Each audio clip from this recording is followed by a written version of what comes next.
Hello students, welcome you all at nimbus learning powered by engineers academy. आज nimbus learning और engineers academy की team आपके सामने है कि किस तरीके से आप आरआरबी जेई को क्रैक कर सकते हैं जबकि आप प्रिपरेशन कर रहे हो एसएससी जेई या स्टेट एई जेई की। तो गाइस, सबसे पहले बात सुनते हैं टॉपर्स की कि टॉपर्स का क्या कहना है, वो पहले किस एग्जाम के लिए आए थे और उनको जैसे ये अपॉर्चुनिटी मिली कैसे उन्होंने इस आरआरबी जेई को क्वालिफाई किया। तो सुनते हैं टॉपर की बात।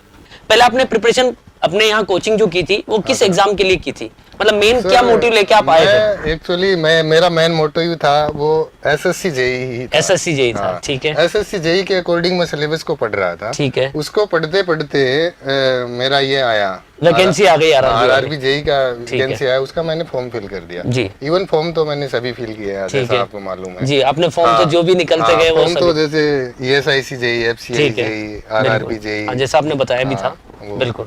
तो वो सभी फॉर्म फिल किए, तो आरआरबी भी मैंने फॉर्म फिल किया, ठीक है। अब आरआरबी का फॉर्म फिल करने के बाद मेरा प्री नॉन टेक्निकल है वो क्वालिफाई हो गया, वो फुल नॉन टेक्निकल एग्जाम था, ठीक है। उसके बाद मेरा मतलब प्रॉब्लम मुझे कहाँ आता था कि अगर मेरा सिलेक्शन नॉन टेक्निकल जो सब्जेक्ट है ना वो मेरे थोड़े कमजोर थे, टेक्निकली में साउंड था, ठीक है। तो टेक्निकली का सिलेबस था, वेटेज था, वो थोड़ा आरआरबी जेई में थोड़ा ज्यादा था, जो मेंस वाला था उसमें। हाँ, मेंस का। नॉन टेक्निकल कम था, 66 जैसा आपने बताया, 66% उसमें टेक्निकल था और 33% आपका नॉन टेक था। और उसमें भी जैसे अपन मतलब हमारा 150 का मेंस एग्जाम हुआ था, उसमें 100 तो पूरा इसका था टेक्निकल, 50 नॉन टेक्निकल। तो 50 नॉन टेक्निकल में ये जनरल साइंस है, ये भी कवर बेसिक लेवल के किया। तो मतलब नॉन टेक्निकल बोले तो जीके है ना, जीके का वेटेज बहुत कम हो गया, जिससे सिलेक्शन इजी हो गया। अब टॉपर को आपने सुन लिया है और आपको एक आइडिया लग गया होगा कि किस तरीके से हम अपनी प्रिपरेशन को कंटिन्यू रखते हुए आरआरबी जेई को क्रैक कर सकते हैं। तो गाइज, मैं यहाँ पर आपसे डिस्कस करने वाला हूं कि किस तरीके से आप किसी अदर एग्जाम की प्रिपरेशन करते हुए भी आरआरबी जेई को क्रैक कर सकते हैं। तो गाइज, स्टार्ट करते हैं सेशन को। और यहाँ पर सबसे पहले जो एलिजिबिलिटी जो है इसके बारे में आपको बताएंगे यतीश सर। तो अगर बात करें, देखो एग्जाम्स में तो 4 तरह के एग्जाम्स की पोजीशंस है। एक तो है जूनियर इंजीनियर, दूसरा है जूनियर इंजीनियर आईटी, तीसरा है डिपो मटेरियल सुपरिटेंडेंट, उसके बाद लास्ट आपका केमिकल एंड मेटलर्जिकल असिस्टेंट, ठीक है। तो अगर थोड़ा सा एनालिसिस करें तो आपको पता लग रहा है कि यार डिप्लोमा डिग्री के बच्चे सब जगह एलिजिबल है लगभग, है ना, इसके छोड़ के। तो इसमें भी एलिजिबल हो आप लोग, आप इसमें भी एलिजिबल हो और इसमें भी एलिजिबल हो, है ना। तो देखो, जूनियर इंजीनियर में डिप्लोमा डिग्री इलेक्ट्रिकल इंजीनियरिंग और relevant stream prescribe against various post, अलग अलग पोजीशन के हिसाब से, जैसे ईसी के बच्चों को अलग के अंदर अलाउड हो गया, अलग इलेक्ट्रिकल के अलग अलाउड होंगे ना, उस हिसाब से अलग अलग प्रेस्क्राइब के अलावा उसके साथ आप मैच करोगे ना। उसके बाद अगर बात करें जूनियर इंजीनियरिंग आईटी की, तो देखो यहाँ पर आप तो अलाउड हुई, देखो बीटेक जो है वो कंप्यूटर साइंस में होना चाहिए, फिर आईटी में भी चल सकता है, या फिर 3 year course in this relevant stream, इस तरह का स्ट्रीम अगर होगा तो वहां पे आईटी का, देखो आईटी लिख रखा है, आईटी मतलब इंफॉर्मेशन टेक्नोलॉजी, तो वहां पे यार सीधी सी बात है, आपका कंप्यूटर साइंस के बच्चों को अलाउ किया जाएगा ना, तो वहां पे वो लोग अलाउड रहेंगे, ठीक है। अगर डिपो मटेरियल की बात करें तो देखो यहाँ पे diploma degree in engineering for any discipline कोई भी अलाउ हो सकता है, ठीक है। तो इसका मतलब ये डेफिनेटली पेपर भी थोड़ा सा नॉन टेक वाला हो सकता है, ठीक है, इस तरह से कुछ। फिर अगर बात करें केमिकल एंड मेटलर्जिकल असिस्टेंट की, तो वहां पे bachelor degree in science with physics and chemistry, देखो फिजिक्स या साइंस, फिजिक्स या केमिस्ट्री में जो जिसने भी कर रखी है डिग्री, उसके 55% अगर अलाउड है, अगर आए हैं तो आप अलाउड हो किसके अंदर, केमिकल एंड मेटलर्जिकल असिस्टेंट के अंदर, ठीक है। तो ये है आपका कुछ एलिजिबिलिटी क्राइटेरिया। तो हम आगे देखते हैं कि भाई किस हिसाब से आपके पेपर आते हैं इसके अकॉर्डिंग, ठीक है सर। अच्छा, यहाँ पर पता लगी गया है कि डिग्री और डिप्लोमा दोनों एलिजिबल है, तो आपको प्रिपरेशन उसी हिसाब से करनी, जैसे एसएससी जेई में भी आपका डिग्री डिप्लोमा दोनों एलिजिबल होता है, तो पेपर का पैटर्न कैसा रहता है एसएससी जेई में, सेम उसी तरीके से पेपर यहाँ पर भी फॉलो होता है, right sir.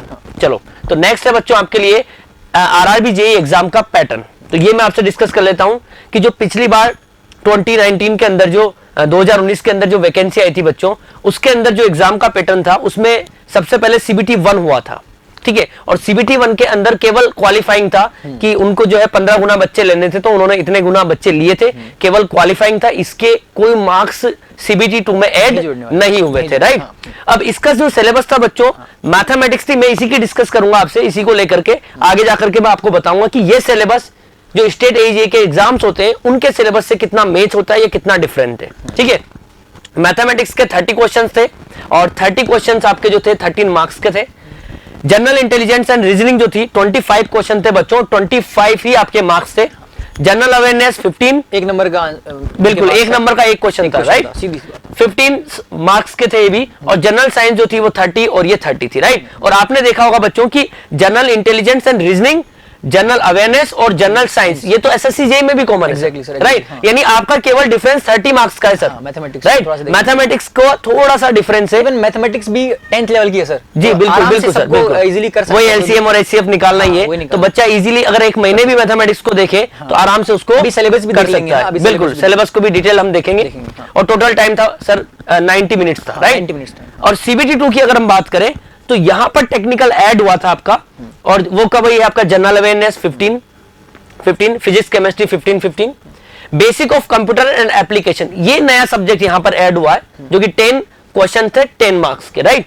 Basic of environment and pollution control ये भी ऐड हुआ है 10। और टेक्निकल एबिलिटीज जो टेक्निकल सिलेबस है वो आपका 100 था, यानी यहां पर 66.66% Majority। आपका टेक्निकल था। So, और जिन बच्चों का टेक्निकल अच्छा था वो सीबीटी 2 को आराम से क्वालिफाई कर चुके हैं। क्योंकि सीबीटी 1 तो आपको सिर्फ क्वालिफाइंग करेगा, जो रैंक लेके आएगा वो कौन लेके आएगा, सीबीटी 2 CBT 2। तो इंपॉर्टेंट कौन सा हो जाता है आपका, सीबीटी 2 इंपॉर्टेंट बहुत ज्यादा सीबीटी 2, क्योंकि टेक्निकल एबिलिटी 100 नंबर का आ रहा है यार, सीधा सीधा। तो जो भी प्रिपेयर करेगा धांसू उसका हो जाएगा सिलेक्शन, ठीक है। चलो सर आगे देख लीजिए। चलो आगे देखते हैं हम लोग। तो ये एलिजिबल ब्रांचेस है जो कि आरआरबी जेईई के लिए वैकेंसी आती है उसमें, ठीक है। बाकी हम मेन जो फोकस हमें करना है कि किस तरीके से आप स्टेट एई जेईई की प्रिपरेशन करते हुए आरआरबी जेईई की कर सकते हैं, राइट। Exactly। तो देखते हैं पहले सिलेबस को सर, राइट। तो देखो बच्चों ये एक तरीके से आपका स्टेट एई जेईई का सिलेबस है, जिसमें सर हिंदी भी आती है बहुत से, English, ऐसे सब इंग्लिश mathematics। आती है, रीजनिंग आती है, एप्टीट्यूड आता है। हर स्टेट एई जेईई का सिलेबस अलग अलग होता है, अलग-अलग होता है। जैसे राजस्थान की बात करें तो यहाँ अलग है, पूरा अलग यूपी का अलग है, अलग है। हर जगह आपको अलग अलग मिलेगा, राइट। तो स्टेट एई जेईई के अंदर सारे सब्जेक्ट आ गए बच्चों आपके, Exactly, राइट। हाँ। अब देखें तो आरआरबी जेईई का जो सिलेबस है वो इसका एक सबसेट है, कहीं ना कहीं आरआरबी जेईई का जो सिलेबस है किसी न किसी स्टेट एग्जाम में पूछा जा चुका है, कहीं ना कहीं ऐसा कुछ है ना। बिल्कुल बिल्कुल, मतलब आप स्टेट एई जेईई की कर रहे हो ना, हाँ। तो आरआरबी जेईई तो उसके अंदर आ चुका है, ऑलरेडी आ चुका है। हाँ। बस आपको थोड़े से एफर्ट एक्स्ट्रा डालने की नीड है, वो भी हम आपको बताएंगे। यूट्यूब पर हमारी सीरीज भी चल रही है, वो भी आपको अच्छे से पता चल ही रहा होगा कि किस तरीके से प्रिपरेशन करनी है। और ये एसएससी जेईई बच्चों, यानी एसएससी जेईई का सिलेबस आरआरबी जेईई से कम है थोड़ा, लेकिन यहाँ पर कन्वेंशनल पेपर होता है, हाँ। ठीक है। तो मैं सर सिलेबस से रिगार्डिंग बात कर रहा हूँ, पैटर्न जो है वहां अलग है, लेकिन सिलेबस की हम बात करें, यानी एसएससी जेईई का तो पूरा ही सिलेबस आरआरबी जेईई में आपको मिल जाएगा। सब्जेक्ट होते हैं इलेक्ट्रिकल में, बिल्कुल एज इट इज आ जाते हैं सर, एज इट इज, तो एज इट इज आपका फुलफिल होता है। इवन नॉन टेक के भी 2 सब्जेक्ट आपके Exactly। ऐड हो गए As it is, इसमें। हाँ। तो एसएससी जेईई का तो पूरा सिलेबस आपके काम आएगा आरआरबी जेईई RRB में। जेईई में। अब एक्स्ट्रा क्या पढ़ना है वो हम देख लेते हैं, ठीक है। तो सबसे पहले बच्चों syllabus of RRB JEE CBT 1 की बात करें। क्वालिफाइंग जो है उसकी बात कर रहे हैं बच्चों यहाँ पर मैथमेटिक्स है, एकदम। देखो बॉर्डर मास पूछा गया है, सिंपल जो बॉर्डर मास है, बिल्कुल सर, बिल्कुल बिल्कुल बेसिक चीजें हैं, बिल्कुल एकदम बेसिक। तो यहाँ नंबर सिस्टम हो गया, बॉडी मास हो गया, decimal, fraction, LCM, HCM, ratio and proportion, percent, मतलब जो नॉर्मल एग्जाम्स होते हैं ना नॉन टेक वाले, उनमें भी ये था। कांस्टेबल का आप दे लो यही आएगा, एग्जैक्टली। एसएससी सीजीएल आप दे लो वहां यही मिलेगा, रीजनिंग से मैच कर जाता है। बिल्कुल बिल्कुल सर। और नॉर्मल मैथमेटिक्स होती है, हाँ, तो ये एक एक्स्ट्रा पढ़ना पड़ता है आपको, जो एसएससी जेईई में नहीं है। ये पाइप्स एंड सिस्टम ये सब वगैरह सब आपको इवन रीजनिंग की जब क्लासेस होती है वहां पे पढ़ाया जाता है। कैलेंडर एंड क्लॉक वहां आ जाता है आपका, सब बिल्कुल लगभग सारी चीजें आ जाती है, मेंसुरेशन भी आ जाता है सर। बिल्कुल बिल्कुल बिल्कुल सर। उसके बाद जनरल इंटेलिजेंस एंड रीजनिंग, हाँ। जिसके अंदर ये पूरा रीजनिंग का सिलेबस है। वर्बल रीजनिंग के बारे में बात कर ली, इंग्लिश के बारे में थोड़ा सा, जंबलिंग वगैरह, बिल्कुल, इनके बारे बिल्कुल। में, इनके बारे में कुछ इन्होंने बात कर रखी है। और ये एसएससी जेईई के लिए भी बच्चा पढ़ता ही है, Exactly तो पढ़ता है। इसमें तो एक्स्ट्रा पढ़ने की नीड नहीं है, ऑलरेडी वो कर चुके होंगे इस सब चीजों को। बिल्कुल। और जनरल साइंस वही फिजिक्स, केमिस्ट्री और लाइफ साइंस, सर ये भी एसएससी जेईई में आता है, 10th लेवल की, 10th लेवल की, एकदम 10th लेवल बेसिक, और हर स्टेट के एई जेईई में आजकल ये आने लग गया सर, फिक्स हो गया सर अब। तो ये और ये 3 सब्जेक्ट तो आपके कॉमन है बच्चों, ये तो पढ़ रहे हो आप, ये तो पढ़ ही रहे हो। हाँ, हर दिन पढ़ और रहे जब वैकेंसी आ जाए तब आप इसको और पढ़ लेना। हो। और क्या, मैथमेटिक्स पढ़ोगे तो अच्छे और एग्जाम में क्लियर कर पाओगे, इवन स्टेट के एग्जाम में हेल्प करेगा। बिल्कुल सर, बिल्कुल। Exactly। तो ये तो आप अभी कंटिन्यू करके रख ही रहे हो, जब वैकेंसी आए तो इसको और पढ़ लेना, तो सीबीटी 1 की कहानी तो वैसे समाप्त हो गई। वैसे भी कहानी। तो आप इस तरीके से प्रिपरेशन अगर कर रहे हो कंटिन्यू, अभी डिमोटिवेट नहीं होना है, कंटिन्यू प्रिपरेशन रखनी है, क्योंकि कब वैकेंसी आ जाए कोई भरोसा नहीं है, कोई भरोसा। ठीक है। चलो अब हम सीबीटी 2 की बात करते हैं बच्चों। सीबीटी 2 में सबसे पहले नॉन टेक वाला मैं पार्ट ले लेता हूं, फिर मैं टेक्निकल, इलेक्ट्रिकल और सर जो है इलेक्ट्रॉनिक्स वाला आपको बताएंगे कि किस तरीके से टेक्निकल के सब्जेक्ट को भी आपको प्रिपेयर करना है। जनरल अवेयरनेस सेम है बच्चों, जो कि एसएससी जेई में भी आप पढ़ते हैं, बाकी अदर एग्जाम्स के लिए भी आप पढ़ते हैं, तो इसमें तो कोई एक्स्ट्रा एफर्ट आपको डालने की जरूरत ही नहीं है। फिजिक्स एंड कैपेसिटी में भी एक्स्ट्रा एफर्ट की जरूरत नहीं है, वाला कॉपी हो गया एज इट इज, बिल्कुल as it is copy paste है सर। उसके बाद है basic of computers and applications, ये थोड़ा सा नया ऐड हुआ है। इवन सर अगर बात करें ईसी के सिलेबस की, तो वहां पर ये उनके कोर सिलेबस में है। अच्छा, मतलब टेक्निकल के अंदर है, तो वो उनको तो बहुत फायदा करेगा। ईसी वाले तो इसको पढ़ेंगे ही अलग, पढ़ेंगे ही, टेक्निकल में भी आ गया और उनके नॉन टेक में भी आ गया, तो उनके तो मजे हो गए। 10 नंबर का तो यहाँ से सीधा बाउंस उनको बोनस मिल गया, मतलब एक्स्ट्रा हो गया उनके, 10 नंबर बोनस मिल गया डायरेक्टली। चलो, तो ये ईसी वालों के लिए तो टेक्निकल में ऐड हो चुका है, थोड़ा सा इलेक्ट्रिकल वालों को पढ़ना पड़ेगा। लेकिन मैं ये रिकमेंड करूंगा आपको कि भले अभी आप नहीं भी पढ़ रहे हो, अभी आपका ये चल रहा हो पार्ट, तो कोई दिक्कत नहीं है, जब आप वैकेंसी आ जाए तब एक बार इसको अच्छे से पढ़ ले। सीरीज आएगी अपनी सर, निम्स पे सीरीज आ जाएगी कोई ना कोई इसके लिए रिलेटेड। बिल्कुल सर, बिल्कुल। और basics of environment and pollution control, ये 2 सब्जेक्ट आपके एक्स्ट्रा है। वैसे ये सीबीटी 1 में भी था, तो वहां भी आपने अच्छे से प्रिपेयर करोगे तो यहाँ भी हेल्प करेगा, ऐसा तो है नहीं कि बिल्कुल हेल्प नहीं करेगा, राइट। तो सीबीटी 2 का बच्चों ये नॉन टेक वाला पोर्शन है, ठीक है। यानी मैं ये कहना चाह रहा हूं कि अगर आप स्टेट एजे की अभी कंटिन्यू प्रिपरेशन कर रहे हो, तो आपको मोटिवेट होने की जरूरत नहीं है, आप कंटिन्यू प्रिपरेशन करते रहें। जब वैकेंसी आ जाए तो जो एक्स्ट्रा वाला पार्ट है ना, वो 25% है ओनली, एग्जैक्टली, है ना। 25% आप आराम से उस टाइम पे कर भी सकते हो, इजीली कर सकते हो, अगर आपका ये वाला पोर्शन अच्छा होगा तो, एग्जैक्टली, ठीक है। अब हम टेक्निकल पर आ जाते हैं सर। टेक्निकल है for electrical and allied engineering.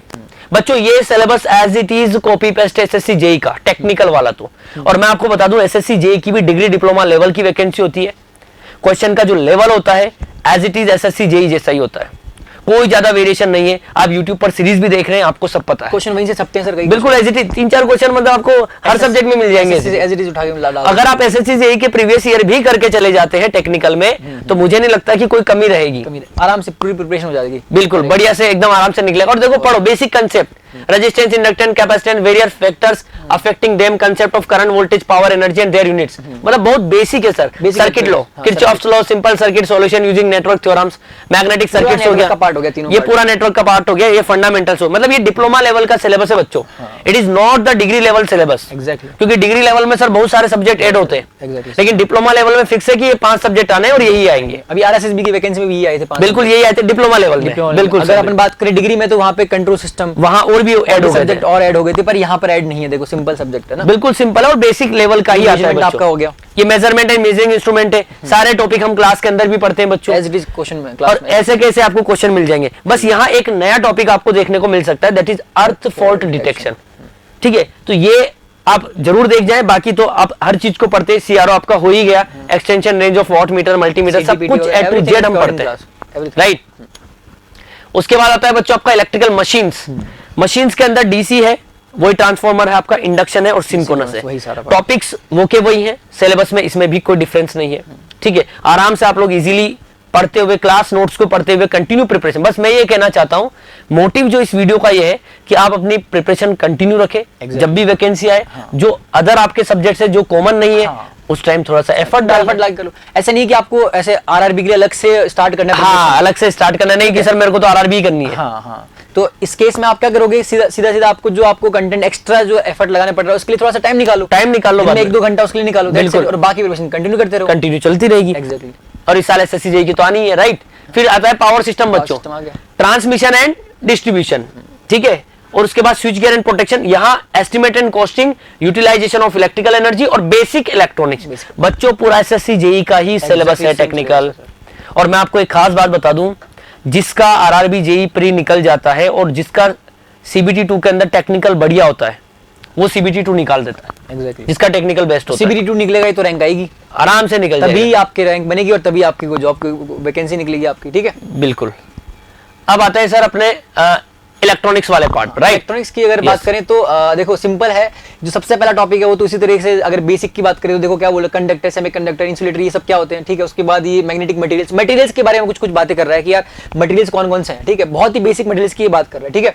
उसके अलावा ये अंडरग्राउंड कॉपर केबल्स, ये ऑप्टिकल फाइबर केबल्स के बारे में कुछ पूछ रहा है, सेल एंड बैटरीज, बहुत ही बेसिक जो कंपोनेंट है आपके, अगर बात करें इलेक्ट्रॉनिक्स के तो उनके बारे में कुछ ये जानकारी लेने की कोशिश कर रहा है। उसके अलावा क्या बोलते हैं, मटेरियल्स की कुछ बात कर रहा है ना, तो ये मटेरियल्स के बारे में कुछ हो गया, इलेक्ट्रॉनिक कंपोनेंट्स के कुछ मटेरियल जो है आपके डेली लाइफ में या फिर बोले जो यूज होते हैं उनके बारे में कुछ बात कर, अगेन डिप्लोमा लेवल की बात कर रहे हैं ना।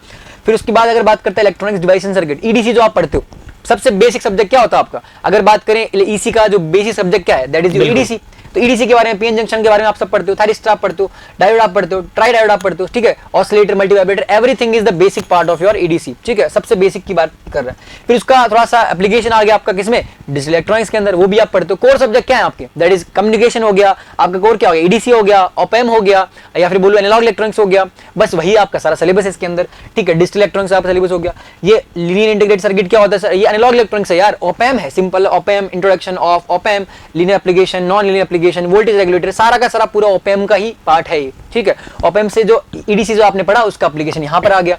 फिर माइक्रो प्रोसेसर क्या है, फिर देखो डिजिटल का अगेन एडवांस वर्जन कहाँ पे आ गया, माइक्रो प्रोसेसर में आ गया, ठीक है। तो माइक्रो प्रोसेसर, माइक्रो कंट्रोल फिर आप पढ़ते हो, ठीक है। जो भी इसी की वैकेंसी की तैयारी करता है, जैसे कि डीआरडीओ में आती है, आपकी इसरो में आती है ना, उनमें सारा सिलेबस कॉमन रहने वाला है, ये आपका सिलेबस सब आप देखते हो, ठीक है। चलो सर आगे देख लेते हैं एक बार, है ना। Yes sir.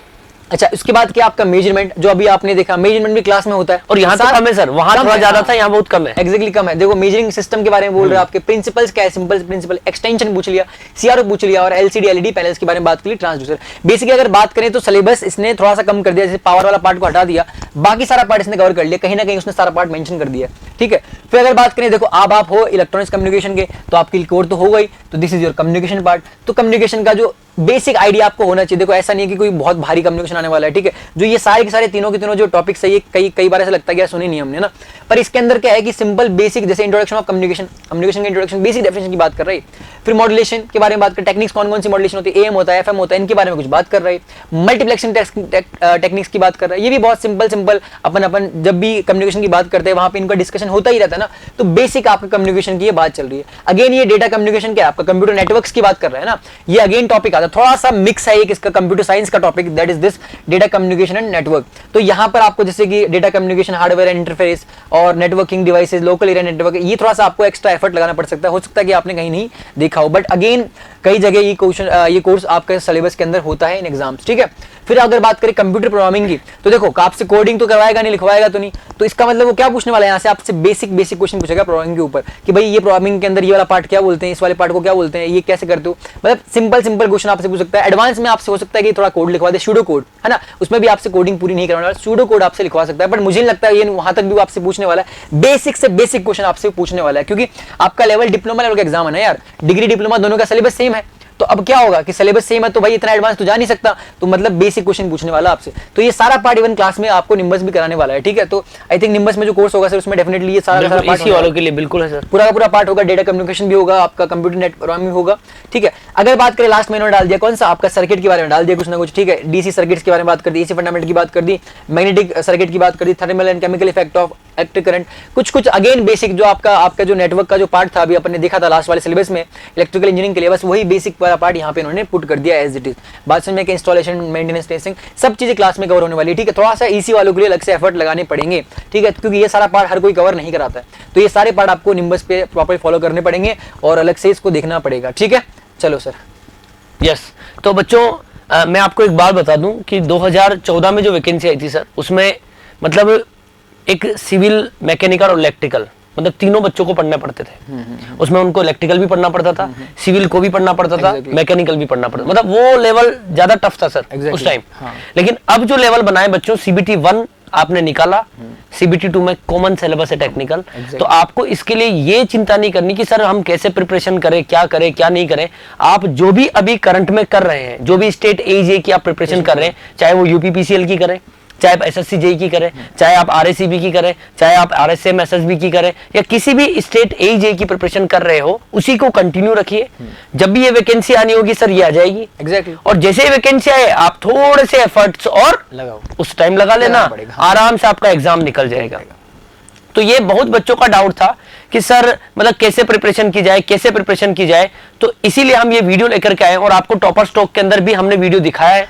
बच्चा खुद बोला है कि मैं कोचिंग पर आया था फॉर एसएससी जेई प्रिपरेशन, और सर जैसे ही वो वैकेंसी आई उसने फॉर्म फिल किया, उसका निकल गया एग्जाम। ऐसी बहुत स्टोरीज है, बिल्कुल। इवन आप प्रिपरेशन करने आते हो किसी एग्जाम की, और आपके साथ में एक साथ सारे एग्जाम निकलते हैं सर, मतलब आप जब प्रिपरेशन इतनी धांसू होती है आपकी, बिल्कुल, तो सारे आपके स्टेट एजेई, कभी-कभी ऐसा भी हो जाता है सारे के सारे आपके एग्जाम जिसकी तैयारी करते हो सकता है वो ना निकले, बाकी अदर एग्जाम निकल जाए। कभी-कभी ऐसा भी हो जाता है। मैं आपको स्टोरी बताता हूँ एक, मेरे जो एक मतलब स्टूडेंट ही था सर, वो पहले जेई की तैयारी किया, ये रियलिटी में आपको बता रहा हूँ कि जेई की प्रिपरेशन वो किया, आरएससीबी जेई की, वो जेई नहीं बन पाया 2016 के अंदर, ठीक है, क्योंकि नॉन टेक सिलेबस हो गया। बट उसने क्या किया, फिर वो थोड़ा सा नॉन टेक की तरफ झुकाव उसका बढ़ गया, तो वो नॉन टेक के फॉर्म बनने लग गया। फिर वो आरएससीबी में जब 2018 की वैकेंसी आई ना, तो उसमें वो क्लर्क वाली जो पोस्ट होती है उसमें वो फिट हो गया, उसमें उसका सिलेक्शन हो गया। अब हुआ क्या कि जब 2018 में वो क्लर्क बना, तो अब जो वैकेंसी आई, अब उसने दोबारा फॉर्म भरा और अब वो जेईएन बन गया सर। देखो सर, मतलब उसका नॉन टेक की प्रिपरेशन उसने वहां क्लर्क की हाँ। की और टेक्निकल प्रिपरेशन आपकी यहाँ पे हो गई थी पहले से ही, तो दोनों की कंबाइन हो गई, डायरेक्टली आप क्या बन गए, डायरेक्टली वो अब जेईएन बन गया 2022 में। तो बच्चों पता नहीं होता कि कहां से आप कहां पहुंच जाते हैं। तो मैं ये कहूंगा कि आपको इसकी वैकेंसी को लेकर टेंशन नहीं लेनी है, बस अपनी प्रिपरेशन जिस भी एग्जाम की आप कर रहे हो उसको कंटिन्यू रखिए, ठीक है। इवन सारी एग्जाम सर, कोई भी एग्जाम अगर एग्जाम आती है आरआरबी के अलावा कोई और एग्जाम भी आती है, जैसे आप कंफ्यूज होते हो, सिलेबस को खोलो, उसके बाद उसको देखो एक्स्ट्रा क्या है, एक्स्ट्रा एफर्ट लगाओ, उस टाइम लगा लो, वो एफर्ट भी उसी टाइम लगाओ जब वैकेंसी सामने हो। आपके वैसे भी टाइम तो बहुत कम बताते हैं आपको एग्जाम से पहले, तो उस टाइम जितने 2-3 महीने के अंदर जो आपको टाइम मिल रहा है एक्स्ट्रा, उसमें आप पढ़ लो, क्योंकि आपकी प्रिपरेशन मेन तो चल ही रही है ना। अगर आप एसएससी कर रहे हो तो वो तो आप करते रहोगे कंटिन्यूअसली, पर जैसे ही आपको पता लगे कि 2-3 महीने से आपको पता लग रहा है कि 2 महीने बाद आरआरबी का पेपर है, तो थोड़ा जो 1-2 सब्जेक्ट एक्स्ट्रा उनको कवर कर लो, दैट्स इट। आपकी एसएससी प्रिपरेशन भी खराब नहीं हो रही है और वो प्रिपरेशन भी आपके साथ में चल रही है, आरआरबी का पेपर निकल जाएगा, एक्स्ट्रा टेंशन भी नहीं है कि सर वैकेंसी कब आ रही है, मान लो पेपर निकल गया, आरआरबी का पेपर निकल गया तो और मजे, फिर आप स्ट्रेस फ्री हो जाओगे एकदम, एसएससी हो जाएगा और आपका। बिल्कुल।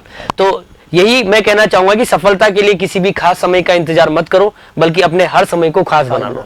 क्योंकि आप इंतजार करोगे सर आरआरबी कब आ रही है, तो वो इंतजार ही करते रह जाओगे। अभी ये देखो कि आगे कौन सा एग्जाम है और उसी की प्रिपरेशन कंटिन्यू रखो, और जो सिलेबस में वेरिएशन है उसको करते चलो, कहीं ना कहीं आपका जरूर सिलेक्शन हो जाए, डेफिनेटली होगा, राइट। तो गाइस, ये था आज का सेशन हमारा। तो सभी को बाकी ऑल द बेस्ट पूरी निम्बस लर्निंग और इंजीनियर्स एकेडमी की टीम की तरफ से। बाकी इस तरीके के हम आपके लिए वीडियोस लेते आएंगे और इस तरीके की हम सीरीज भी चलाते रहेंगे। तो all the best, all the best. If you really like the video, please hit the like button, share the video, subscribe to our YouTube channel and press the bell icon for the latest updates. Thank you.